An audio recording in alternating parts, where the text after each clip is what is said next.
నమస్తే అందరికీ. సో నా పేరు Madhu, personal financial planner next financial solution నుండి. సో ఈరోజు సోషల్ పోస్ట్ మీడియా ఛానల్ ద్వారా మనం ఎస్డబ్ల్యూపీ గురించి డిస్కస్ చేయడానికి వచ్చాము. సో ఎస్డబ్ల్యూపీ అనేది చాలా పాపులర్ అయిన వాడు. ఎస్ఐపి తర్వాత సిస్టమేటిక్ విత్డ్రాల్ ప్లాన్ అనేది ఒక బెస్ట్ సొల్యూషన్ అని ప్రతి ఒక్కరు మాట్లాడుకుంటున్నారు. సో దాని గురించి మనం కొంచెం సరళమైన లాంగ్వేజ్ లో మాట్లాడే ప్రయత్నం అనేది చేద్దాము. సో ఎస్డబ్ల్యూపీ అంటే ఏం లేదండి, ఇప్పుడు మీరు మ్యూచువల్ ఫండ్ లో ఏదైతే ఇన్వెస్ట్మెంట్ చేస్తారో ఎస్ఐపి రూపంలో చేసినప్పుడు మన సిస్టమేటిక్ గా మనకి ఎలాంటి ఇన్వాల్వ్మెంట్ లేకుండా మన అకౌంట్ నుంచి అమౌంట్ అనేది డెబిట్ అయిపోయి మీ మ్యూచువల్ ఫండ్ లో ఇన్వెస్ట్మెంట్ అవుతుంది. ఈ ఎస్డబ్ల్యూపీ అనేది ఎగ్జాక్ట్లీ ఆపోజిట్ అనమాట. సో మీ దగ్గర ఒక పెద్ద కార్పస్ ఉన్నప్పుడు, ఫర్ ఎగ్జాంపుల్ మీరు రిటైర్ అయ్యారు, లేదా ఏదైనా ప్రాపర్టీ అమ్మగా మీకు కొంత డబ్బు అనేది వచ్చింది. ఇప్పుడు మీకు ఆ డబ్బు అనేది మీకు అందుబాటులో ఉండాలి మరియు పెరగాలి. ఇలాంటి సందర్భం అంటే మనకు కంప్లీట్ గా ఫ్యూచర్ కోసం వదిలేసేలాగా ఉండవు.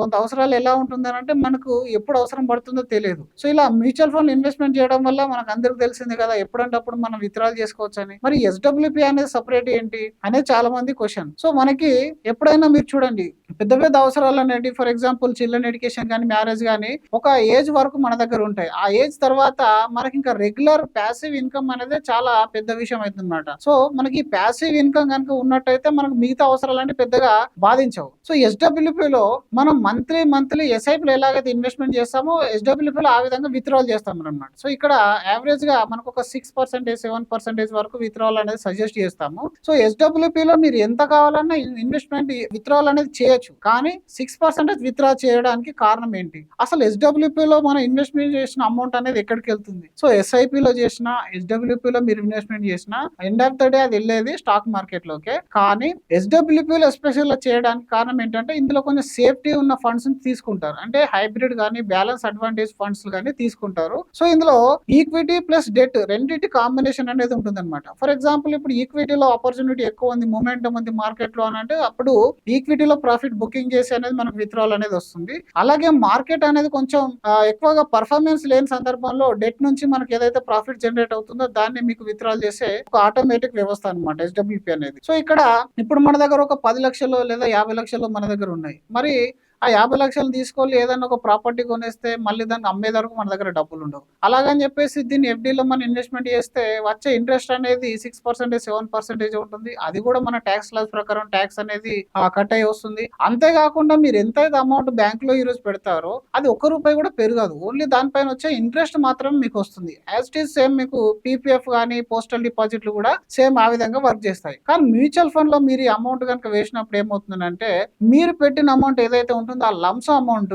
ఒక హైబ్రిడ్ బ్యాలెన్స్ అడ్వాంటేజ్ లో పెట్టుకున్నప్పుడు జనరల్ గా అందరూ 12, 13, 14% రిటర్న్ అనే చెప్తారు. జనరల్ గా లాస్ట్ 10-15 ఇయర్స్ మీరు హిస్టరీ చూసుకున్నా కూడా 14%, 16%, 18% రిటర్న్ ఇచ్చిన హైబ్రిడ్ ఫండ్స్ కూడా ఉన్నాయి. బట్ స్టిల్ మన ఎక్స్పెక్టేషన్ ఓన్లీ 10 or 11% కి పెట్టుకుందాం. ఫర్ ఎగ్జాంపుల్ ఈ రోజు మనం ఒక లంస అమౌంట్, మనం రిటైర్మెంట్ వచ్చిన ₹1,00,00,000 తీసుకెళ్లి ఒకేసారి మీరు ఎస్డబ్ల్యూపీ చేశారు. ఆ ₹1,00,00,000 మనకు ఒక 10% రిటర్న్ వచ్చింది అనుకుందాం. ఆ 10% వచ్చినప్పుడు ఎంత మనకు ఇయర్లీ ఒక ₹10,00,000 అనేది మనకు అమౌంట్ గ్రో కావాలి. ఇప్పుడు ఈ 10 లక్షల నుంచి మనం చెప్పిన రూల్ ప్రకారం ఒక 6% అని అంటే ఎంత? నెలకి ₹50,000, సంవత్సరానికి ₹6,00,000 మనం విత్డ్రా చేస్తున్నాం. అంటే ఇంకా మిగిలిన 10 లక్షల నుంచి 6 లక్షలు కనుక మీరు తీసేస్తున్నట్టయితే మిగిలిన 4 లక్షలు అనేది మీ ₹1 crore కి యాడ్ అవుతుంది ఎవ్రీ ఇయర్. అది మళ్ళీ కాంపౌండ్ అవుతుంది. అంటే ఇప్పుడు మీరు ఇన్వెస్ట్మెంట్ చేసిన ₹1,00,00,000 నెల 50,000 తీసుకుంటా కూడా మిగిలిన అమౌంట్ పెరుగుతూ ఉంటుంది. మరి ఇందులో మీరు విత్డ్రా చేసేంత వరకు ఎలాంటి ట్యాక్స్ అనేది పేమెంట్ చేయాల్సిన అవసరం అనేది ఉండదు. ఇప్పుడు ₹1,00,00,000 నుంచి ఒకేసారి మొత్తం విత్డ్రా చేసేస్తే ట్యాక్స్ పడుతుంది. కానీ మనం మంత్లీ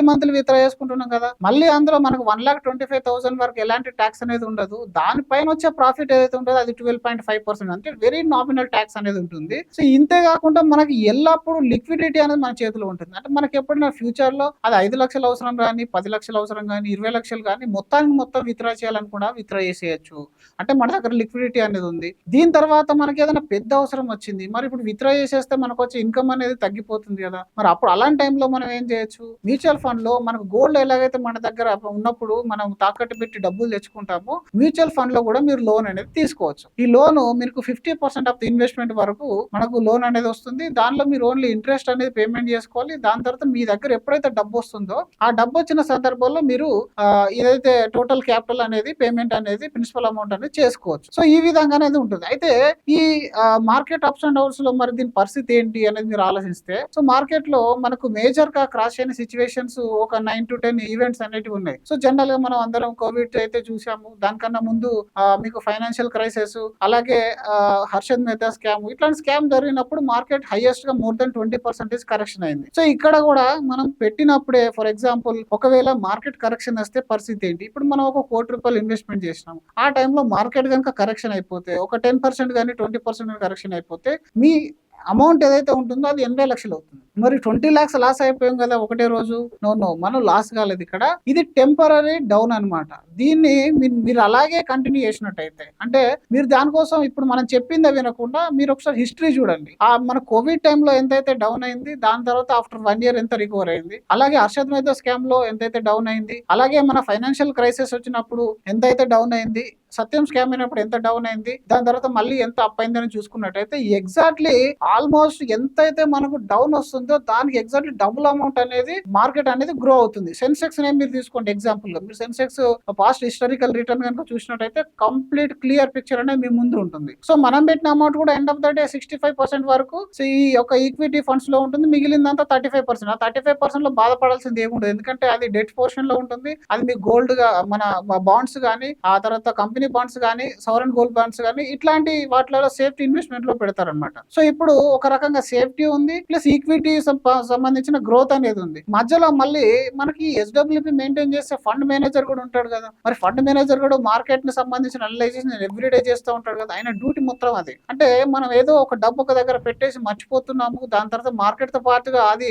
అప్స్ అండ్ డౌన్స్ లో ఏదో అయిపోతుందన్న భయం అనేది ఉండదు. ఎందుకంటే మీరు పెట్టిన ప్రతి రూపాయి అనేది ఒక ప్రొఫెషనల్ దగ్గర ఉంది. అలాగే ఆ ప్రొఫెషనల్ కూడా తీసుకెళ్లి ఎక్కడ పెడుతున్నాడు, మళ్ళీ ఇండియన్ ఈక్విటీ మార్కెట్, అంటే మన దగ్గర ఉన్న ది బెస్ట్ కంపెనీస్ ఏవైతే ఉంటాయో ఆ కంపెనీస్ లో ఇన్వెస్ట్మెంట్ చేస్తున్నాడు. సో ఇప్పుడు మీరు చూసుకోండి, అంటే మనం ఒక ఫర్ ఎగ్జాంపుల్ ఈ ₹1,00,00,000 మనం ఒక 5 ఫండ్స్ లో పెట్టాం అనుకోండి, అంటే 20 lakh rupees ఈచ్ ఫండ్ లో మనం పెట్టాము. మీకు నచ్చిన 5 ఫండ్ మేనేజర్లు మనం సెలెక్ట్ చేసుకున్నాము, అందులో పెట్టేశాము. ఇప్పుడు ఆ 5 ఫండ్స్ కూడా మళ్ళీ వాళ్ళు స్టాక్ ని డివైడ్ చేస్తారు కదా, 50 to 60 స్టాక్స్ లో, లేదా 80 స్టాక్స్ వరకు ఒక్కొక్కసారి. అంటే 80 కంపెనీస్ లో మీ ఇన్వెస్ట్మెంట్ స్ప్లిట్ అవుతుంది ఆ 20 lakhs అనేది. సో అప్పుడు కొన్ని కంపెనీస్ లో ప్రాబ్లం అయినా, అంటే మీరు ఆల్రెడీ చూస్ చేసుకున్నప్పుడే ఒక మంచి అనలైజేషన్ అనేది చేసి కంపెనీని అర్థం చేసుకొని, బ్యాలెన్స్ షీట్ అర్థం చేసుకొని ఇన్వెస్ట్మెంట్ అనేది చేస్తారు. ఒకవేళ వీళ్ళు తీసుకున్న డిసిజన్ ఏదైనా రాంగ్ అయినప్పటికీ మనం పెట్టిందంతా ఒక్క దాంట్లో లేదు కదా. మనం ఎప్పుడు కూడా ఈ 20 lakhs rupees అనేది ఫండ్ మేనేజర్ ఏ ఒక్క కంపెనీలో 20% 30% ఇట్లా పెట్టాడు. 5% 10% మాక్సిమం 15-20% కంటే ఎప్పుడు కూడా ఎక్కువ పెట్టాడు. సో ఇలా డైవర్సిఫైడ్ అవుతుంది కాబట్టి ఏదైనా కంపెనీ లాస్ లోకి వెళ్ళినా కూడా పెద్ద ప్రాబ్లం అనేది ఉండదు. రెండోది ఏంటంటే ఎవ్రీడే వాళ్ళ యొక్క వర్క్ అనేది మార్కెట్ పైన ఉంటుంది అనమాట. అంటే వాళ్ళు గ్లోబల్ సిచ్యువేషన్స్, అలాగే డొమెస్టిక్ సిచ్యువేషన్స్, కంపెనీ యొక్క ప్రమోటర్స్ యొక్క డిసిజన్స్ అన్ని కూడా ఎప్పుడు అబ్జర్వ్ చేస్తూ ఉంటారు. దీని వల్ల ఏమవుతుంది, ముందుగానే వాళ్ళు రిస్క్ ను గుర్తించే అవకాశం అనేది ఉంటుంది అనమాట. సో ఇప్పుడు మనం పెట్టిన అమౌంట్ అనేది, సో ఇప్పుడు మీరు ఎక్కడైతే ఇదే అమౌంట్ మీరు ఏదైతే బ్యాంక్ లో పెడుతున్నారో, మనకు బ్యాంక్ మీద నమ్మకం ఉంటుంది. మీరు బ్యాంకులో ఎఫ్డి చేసినప్పుడు ఏమవుతుంది, వాళ్ళు దాన్ని మళ్ళీ బిజినెస్ చేసేసి ప్రాఫిట్ జర్నీ చేస్తారు. అంటే మీరు బ్యాంక్ లో తీసుకున్న ప్రతి 2-wheeler 4-wheeler పర్సనల్ లోన్స్ ఏవైతే ఉంటాయో, హోమ్ లోన్స్ ఉంటాయో, వీటన్నిటిపైన వాళ్ళ బిజినెస్ పైన ప్రాఫిట్ వస్తుంది కదా, ఆ బ్యాంక్ యొక్క షేర్ పెరగడానికి యూజ్ అవుతుంది అనమాట. సో ఇక్కడ మనం ఇండైరెక్ట్లీ ఏం చేస్తున్నాము, డైరెక్ట్ వెళ్ళి వాళ్ళ యొక్క షేర్ లో ఇన్వెస్ట్మెంట్ చేస్తున్నాం. అది కూడా ఒక ప్రొఫెషనల్ ద్వారా ఇన్వెస్ట్మెంట్ చేస్తున్నాం. మనం ఇండివిజువల్ గా ఇన్వెస్ట్మెంట్ చేసినప్పుడు మనం అనలైజ్ చేసే ఛాన్స్ అనేది ఉండదు, ఎందుకంటే మన డ్యూటీలో మనం బిజీగా ఉంటాం. కానీ ఇక్కడ ఫండ్ మేనేజర్ ఉండడం వల్ల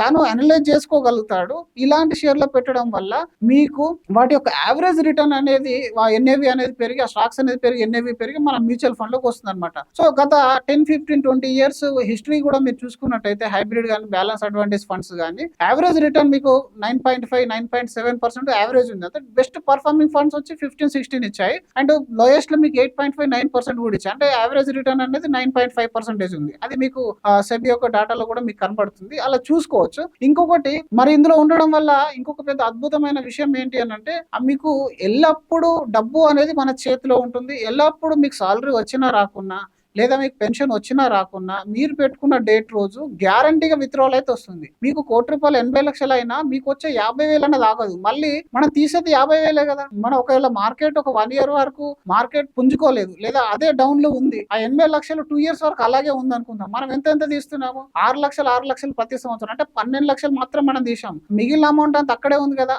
ఆ అమౌంట్ అనేది ఆఫ్టర్ 2 years ఒకసారి జంప్ వచ్చినప్పుడు మళ్ళీ పైకి వెళ్ళిపోతుంది. ఆ పైకి వెళ్ళిపోయినప్పుడు ఇప్పుడు మనకు రిస్క్ ఏంటి, మనకు టోటల్ అమౌంట్ రేపు మొత్తానికి అవసరం లేదు కాబట్టి దాన్ని ఎస్డబ్ల్యూ రూపంలో పెట్టాము. సో ఇదే మీరు లైవ్ గా మీరు ఏదైనా అపార్ట్మెంట్ తీసుకున్నారు, లేదైనా రెంటల్ ఇచ్చే ఒక ప్రాపర్టీని మీరు కొన్నారనుకోండి, అక్కడ కూడా సేమ్ రిస్క్. కాకపోతే మీకు అక్కడ ఏంటంటే విజిబుల్ రిస్క్ అనేది ఉండదు. ఇప్పుడు ఒక అపార్ట్మెంట్ యొక్క రేట్ తగ్గినప్పుడు మీకు డైలీ దాని అప్డేట్ రాదు. మీ యొక్క ఇంటి రేట్ తగ్గినప్పుడు దాని డైలీ అప్డేట్ రాదు. మీ ప్రాపర్టీ రేట్ తగ్గినప్పుడు డైలీ అప్డేట్ రాదు. కానీ మార్కెట్ అనేది డైలీ అప్డేట్ ఇస్తుంది. దానివల్ల అందరు ప్యానిక్ అవుతారు. అలాగే మీరు గోల్డ్ కొని పెట్టుకున్నా కూడా దాని యొక్క డైలీ మనం చూస్తాము. అక్కడ డైలీ అప్డేట్ వచ్చినా కూడా డైలీ మనం అమ్మం. మన దగ్గర ఉన్న ఇప్పుడు 500 గ్రామ్స్ కానీ 100 గ్రామ్స్ కానీ గోల్డ్ ఇంట్లో ఉంటే దాని యొక్క రేట్ ను మనం పట్టించుకోం. పెరిగినప్పుడు హ్యాపీగా ఉంటాం, నిజానికి ప్రాఫిట్ బుక్ చేసుకోము. కానీ మ్యూచువల్ ఫండ్ స్టాక్ విషయానికి వచ్చేసరికి చాలా మంది చేసే మిస్టేక్ ఏంటంటే ప్రాఫిట్ బుక్ చేద్దామనే ప్రయత్నంలో ఉంటారు, లేదా లాస్ ఉందని చెప్పేసి ఎగ్జిట్ అవుతారు. ఈ రెండు విషయాల్లో కనుక మీరు డిసిప్లిన్ గా ఉన్నట్టయితే మీరు ఒక మంచి ఇన్కమ్ తీసుకోవడం పాటుగా మీ దగ్గర ఎల్లప్పుడు లిక్విడిటీ అని పెట్టుకోగలుగుతారు. అలాగే ఇందులో వచ్చే ఇన్కమ్ కూడా మీకు డిఫరల్ ట్యాక్స్ మోడ్ లో అనేది వస్తుంది. సో దాని వల్ల ట్యాక్స్ కూడా సేవ్ చేసుకోగలుగుతారు. ఒక కార్పస్ మీరు క్రియేట్ చేసి నెక్స్ట్ జనరేషన్స్ కూడా ఇవ్వగలుగుతారు. ఎందుకంటే మీరు ఉన్న రోజులు మీకు క్యాష్ ఫ్లో అనేది ఉంటుంది. ఈ రోజు మీరు ₹1,00,00,000 ఇన్వెస్ట్మెంట్ చేసి 50,000 తీసుకున్నప్పుడు రేపటి రోజున అది పెరుగుతుంది కదా. మళ్ళీ ఎవ్రీ 5 years కు దాన్ని మీరు తీసుకున్న అమౌంట్ ను పెంచుకోవచ్చు. 50,000 తర్వాత 60,000, 70,000, ₹1,00,000 కూడా మీరు తీసుకోవచ్చు. సో ఎలాంటి టైంలో ఎమర్జెన్సీ వచ్చినా మీరు విత్ ఇన్ ఏ బటన్ మీరు క్లిక్ చేసినట్టయితే మీ దగ్గర యాజ్ అండ్ డేట్ వాల్యూ ఎంత అవుతుందో అంత మీరు సెల్ చేయొచ్చు. మరి మనం అమ్మే నాటికి ఒకవేళ మార్కెట్ పడితే ఏంటి పరిస్థితి అనుకున్నప్పుడు నిజానికి ఈ రిస్క్ అనేది ప్రతి దాంట్లో ఉంటుంది. ఫర్ ఎగ్జాంపుల్ 30 గ్రాములు లేదా 50 గ్రాముల వరకు మనం గోల్డ్ అనేది ఇంట్లో పోగు చేసి పెట్టాం మ్యారేజ్ కోసం అని. మరి మ్యారేజ్ సెట్ అయ్యే నాటికి గోల్డ్ రేట్ పడిపోతే మనం ఏం చేస్తాము? ఇంక చేయడానికి ఏం లేదు, ఎందుకంటే అది వాడుకోవాల్సింది కదా. ఆ టైంకి మనకు అందుబాటులో ఉందా లేదా అనేది ఇంపార్టెంట్. కానీ మీకు అక్కడ గోల్డ్ రేట్ ఎలాగైతే వెయిట్ చేస్తే పెరుగుతుందో ఇక్కడ కూడా ఈక్విటీలో మీరు కొంత టైం కనుక ఇచ్చినట్టయితే మళ్ళీ అది పికప్ అయిపోతుంది. సో మీకు ఎర్లీ స్టేజ్ ఆఫ్ ఇన్వెస్ట్మెంట్స్ లో 1 year లో మీకు వచ్చే ప్రాఫిట్ స్టాండర్డ్ కాదు, మీకు వచ్చే నష్టము కూడా స్టాండర్డ్ కాదు. మినిమం మీరు 7 to 8 years మార్కెట్ సైకిల్ దాటినప్పుడు వచ్చే రిటర్న్ అనేది స్టాండర్డ్. కానీ మీరు ఒక 15-20 years బ్యాక్ ఎవరైతే ఇన్వెస్ట్మెంట్ చేస్తారో, అలాగే వర్స్ట్ సిచ్యువేషన్ ఏదైతే వచ్చాయో, ఫర్ ఎగ్జాంపుల్ మార్చ్ 2020 తీసుకుందాం, కోవిడ్ అటాక్ అయిన టైంలో, ఆ టైంలో మీరు చూసుకున్నట్టయితే 18% CAGR ఉన్న ఫండ్స్ అంటే డైరెక్ట్ ఈక్విటీ ఫండ్స్ మనకు ఆ రోజుకి 8.59% వచ్చాయి. But still we are